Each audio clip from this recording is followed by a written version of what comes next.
Hello tout le monde, bienvenue sur ma page. Je vous êtes de plus en plus nombreux et je vous remercie. Alors, continuez à partager mes vidéos, à commenter, à liker et surtout à cliquer sur la petite cloche pour être toujours au courant de mes nouvelles vidéos. Alors, aujourd'hui, je vais vous parler de l'entrepreneuriat.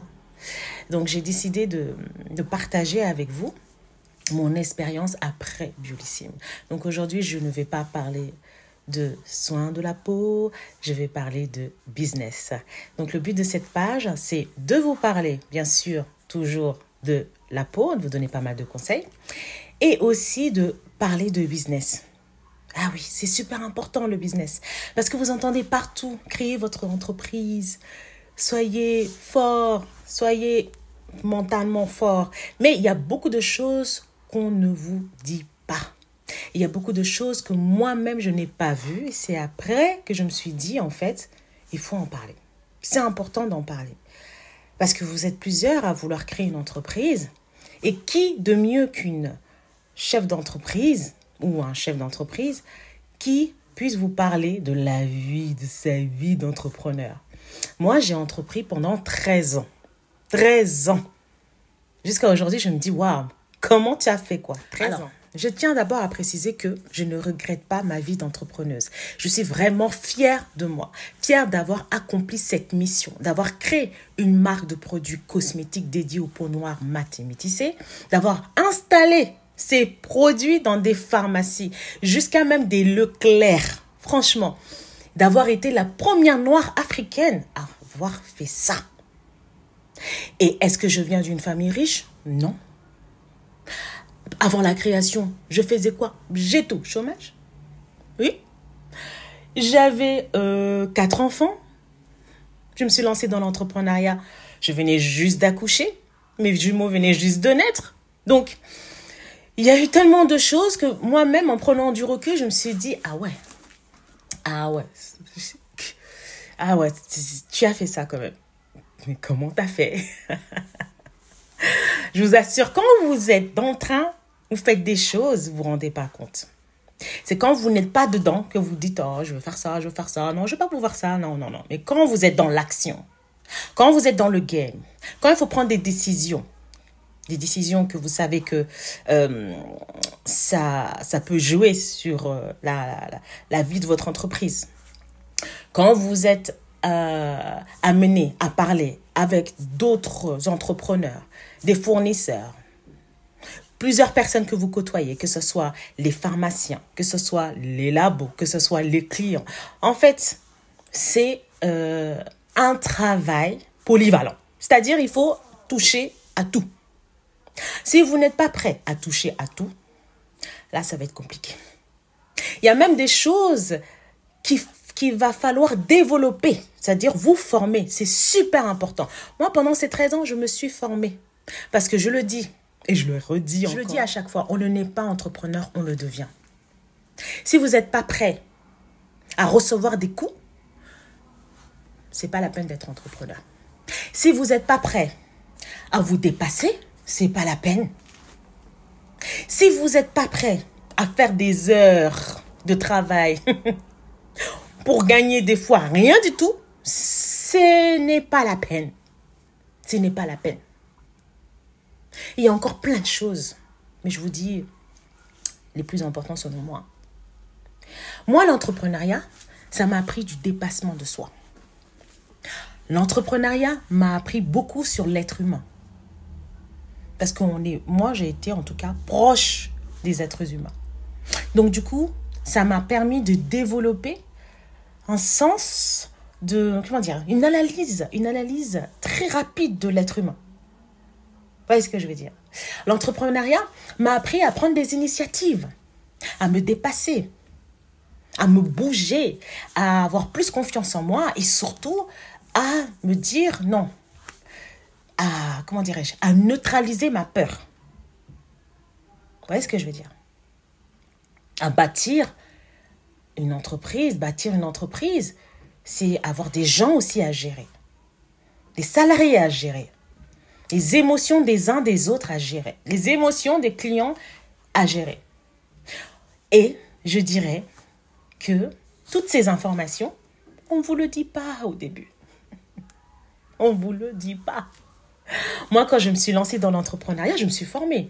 J'ai été dans une association qui s'appelait l'IRFED à l'époque, qui était dans le 13e, je pense dans le 13e ou 12e, qui a fermé malheureusement. Une association qui aidait les femmes à entreprendre. J'ai appris pas mal de choses, à faire un business plan. Donc, j'ai fait plusieurs formations, management, communication, marketing, comptabilité, gestion, plein de choses qui étaient concentrées sur l'entreprise. Mais après les années, je me suis dit, il manque un truc en fait. Il manque un truc que moi, je pense que c'est essentiel, très important, qu'un entrepreneur sache ça. Comment gérer les situations difficiles? C'est ça. Comment se protéger de ses émotions? Comment éviter la surcharge mentale? Comment se rendre compte que là, il faut faire une pause. Là, tu es fatigué. Là, tu as besoin de lever les pieds. On ne nous apprend pas ça. Je n'ai jamais entendu ça. En plus, étant une femme africaine, moi, on m'a appris à être forte. Je suis fatiguée, c'est pas grave, je suis forte. Je travaille jusqu'à des heures pas possibles, c'est pas grave, c'est normal. J'ai pas dormi, j'ai un autre rendez-vous le matin, c'est pas grave, c'est comme ça, c'est le goût du risque. Et ça multiplié par combien de jours? Tout ça pour vous dire que c'est une super belle aventure, l'entrepreneuriat. Je ne vais jamais décourager les gens à entreprendre. Mais tout ce que je vais conseiller aux gens, c'est si jamais vous décidez de vous lancer dans l'entrepreneuriat, apprenez de vous. Essayez de connaître les limites. Parce que oui, c'est beau de créer une entreprise. C'est beau de pouvoir lancer un projet, un service. Mais ce sera encore plus beau si vous êtes mentalement opérationnel. Si vous n'êtes pas habitué à avoir une surcharge d'informations d'un coup, et à un moment donné, vous allez penser travailler, mais vous ne faites pas votre travail correctement parce que vous serez au four et au moulin. Vous aurez plein de choses à gérer en même temps parce que vous n'avez pas appris à dire stop. Ça, c'est mon signal. Stop.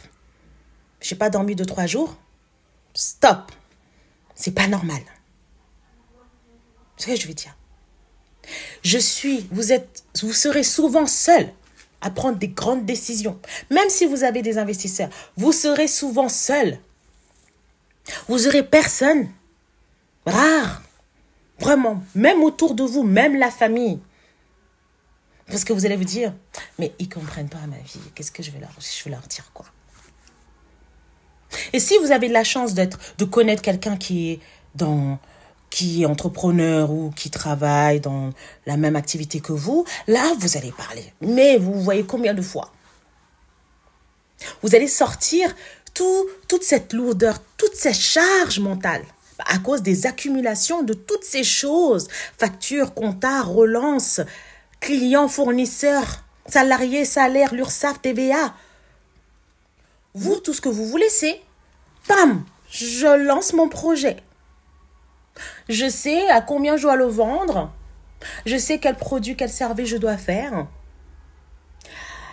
Mais le reste là, c'était pas vraiment compris dans mon idée de l'entrepreneuriat. Je savais qu'il y aurait la comptabilité à faire, mais l'URSSAF, la TVA, quand ton client te paye en retard, quand ton fournisseur te dit tu dois payer sinon je te livre pas et que tu as un événement,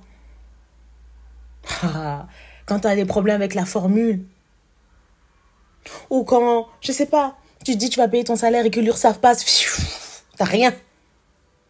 Vous voyez ce que je veux dire? Il y a un niveau de stress que moi, à un moment donné, j'ai mis quand même 13 ans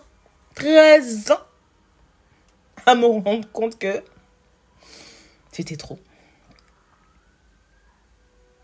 13 ans à faire un déni de stress. À ne pas reconnaître les signes. 13 ans. Vous vous rendez compte? Donc aujourd'hui, je ne veux pas faire une vidéo longue. Je vais vous proposer d'autres vidéos avec des signes, avec des expériences, des choses que j'ai eues. Ou pour moi, voilà, j'aurais pu savoir, j'aurais pu faire un truc. Parce que quand mentalement ça ne va pas, on ne prend pas les bonnes décisions. Quand mentalement ça ne va pas, on ne se pose pas. C'est difficile de bien réfléchir. C'est difficile. Même si des fois on prend des décisions qui sont pas mal, mais on prend des décisions qui sont assez longues. Parce que la charge mentale est là. Parce que la fatigue est là. Parce que la solitude, j'en ai fini pour aujourd'hui. Mais promis, je reviens très très vite.